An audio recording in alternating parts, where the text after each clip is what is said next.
Tupa, the heat descended in shimmering curtains of humidity, smelling of salt, rotting jungle vegetation, and high-octane aviation fuel. For Lieutenant Commander Quentin McHale, the azure waters of the lagoon were the only thing keeping him sane.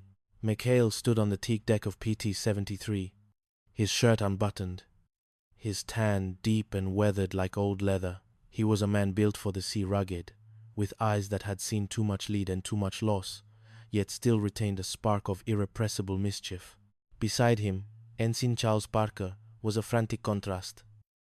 Parker was the kind of man who looked like he was perpetually apologizing to the universe for his own existence. "Skipper, the captain is in a state," Parker stammered, mopping his brow with a sodden handkerchief. "He's talking about garter belts and Admiral Rafferty in the same breath. I think the pressure has finally cracked the hull." McHale laughed, a deep, rumbling sound that seemed to defy the tension of the war. "Old lead bottom is always cracked, Chuck. He just doesn't like the fact that we've turned this island into a home instead of a parade ground." But the levity was a mask. Below the surface, McHale felt the pull of a different current. It had begun weeks ago, when a new contingent of nurses had arrived at the base hospital. Among them was Lieutenant Kate Wilson, a woman whose beauty was as sharp as a bayonet and whose heart was guarded by walls higher than any fortification on Iwo Jima. Chapter 2. The Admiral's Shadow. In the administrative hut, Captain Wallace Binghamton was indeed nearing a breakdown. His stomach acid, as he often claimed, could start a jeep. The news of Admiral Iron Pants Rafferty's sneak inspection had turned his blood to ice. Rafferty was a man of steel and regulations. Taratupa, under McHale's informal influence, was a haven of gambling, moonshine, and borrowed supplies. "Garter belts!" Binghamton screamed at his aide, Carpenter. "The nurses are complaining about garter belts. The sinks are backing up in the Petty Officers Club, and Tokyo Rose probably knows more about my morning schedule than I do." "And now, Rafferty?" He looked out the window at the PT-73 crew, who were currently teaching a local alligator named Sydney how to retrieve a naval cap. "I have to get out of it," Binghamton whispered, a treacherous light entering his eyes. "If I'm sick, if I'm incapacitated, someone else has to face the music. Someone who will take the fall." His gaze landed on McHale. It was a perfect, venomous plan. He would appoint McHale as acting base commander. If the island was a shambles, it would be McHale's head on the Admiral's chopping block. Chapter 3. The Nightingale of the Pacific. Kate Wilson moved through the hospital wards with a grace that felt out of place amidst the antiseptic smell of sulfur and the groans of the wounded. She had seen the horrors of the Coral Sea, and she had vowed never to let a sailor get close again. Love, in a time of war, was a suicide mission. Yet, Quentin McHale was a difficult man to ignore. He didn't bring her flowers.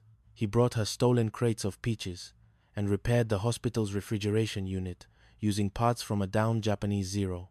One evening, as the sun dipped below the horizon, painting the sky in violent shades of violet and gold, McHale found her on the beach. "You're a long way from the ward, Lieutenant," he said softly. Kate didn't turn. "The silence is louder out here. It helps me think." "About what?" "About why men like you act like this is all a grand game," she said, finally turning to face him. Her blue eyes were clouded with fatigue and something else, longing. "The gambling, the girls, the jokes. People are dying, Quentin." McHale stepped closer, the scent of the sea clinging to him. "That's exactly why we do it, Kate. Because if we don't find something to laugh about today, the dark will swallow us whole before tomorrow comes. I play the rogue so my boys don't have to see how scared I am." For a moment, the war vanished. There was only the sound of the surf and the heat radiating between them.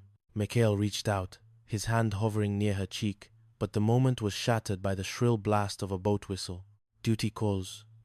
He sighed, the rogue's mask sliding back into place. "But don't think this conversation is over." Chapter 4. The Sultan and the Storm. The appointment of McHale as acting base commander was, as expected, a disaster of epic proportions. Within hours, the island had transformed. The ghost ship rumors were starting. The crew was planning a winged-in luau. And then, came the Sultan of Marami. The Sultan arrived with his 3 daughters, the princesses seeking refuge from the advancing Japanese forces. He sent a nurse Kate to lure Mikhail away to the beach, hoping the admiral would find the base in a state of Roman orgy chaos. But Kate wasn't just a nurse. She was a woman caught in a crossfire of loyalty. When she was sent to find Mikhail in her swimsuit, the tension between them reached a breaking point. "The captain sent me," she admitted, standing on the sand, the tropical wind whipping her hair. "He wants you distracted. He wants the admiral to ruin you." Mikhail looked at her, his expression unreadable. "And what do you want, Kate?" "I want you to be the man I think you are," she whispered. "The man who saved those sailors at Guadalcanal, not the one who hides behind a cocktail and a deck of cards." Mikhail's eyes hardened. "Then, let's give the admiral a show he'll never forget, but not the one Binghamton planned." Chapter V. The Ghost of PT-13. The plot thickened like a tropical squall. The Sultan's daughters were being used as pawns, and Binghamton was convinced Mikhail was hiding women in the air raid shelters. To counter the captain's madness, Mikhail and his crew devised a plan so audacious it bordered on the supernatural.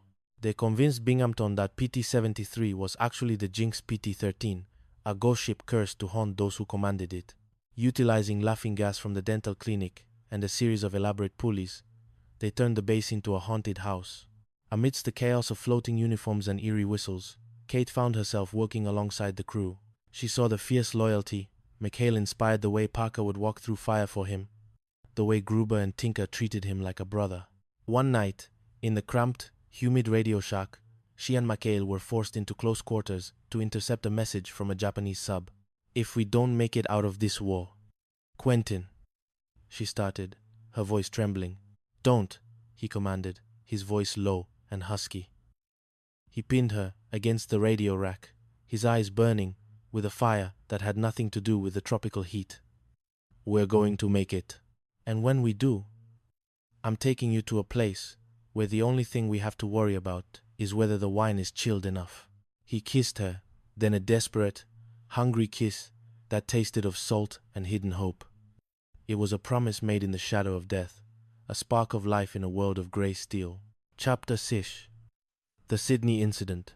The climax of their domestic war came with the disappearance of the base payroll $62,000 in unmarked bills. Binghamton, now recovered and more vengeful than ever, was certain Mikhail had stolen it. The truth was far more absurd. Sydney, the alligator, had swallowed the wallet containing the evidence. The ensuing court-martial was a farce, but for Kate, the stakes were real. She stood in the back of the courtroom, watching Mikhail defend his executive officer, Parker, with the ferocity of a lion. He wasn't just a rogue. He was a leader who shouldered the blame for his men's mistakes. When Sydney was hauled into the courtroom, and the wallet was miraculously recovered from his maw, the base erupted in cheers. Binghamton was humiliated once again, his trap having snapped shut on his own fingers. But as the laughter died down, a siren began to wail. It wasn't a drill. A Japanese reconnaissance plane had been spotted. The game was over.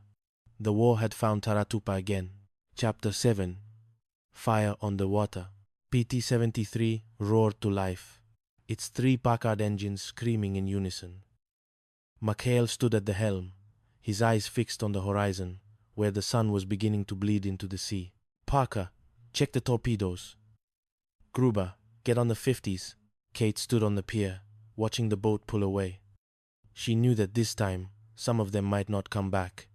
The playful antics, the laughing gas, the stolen champagne, none of it mattered now.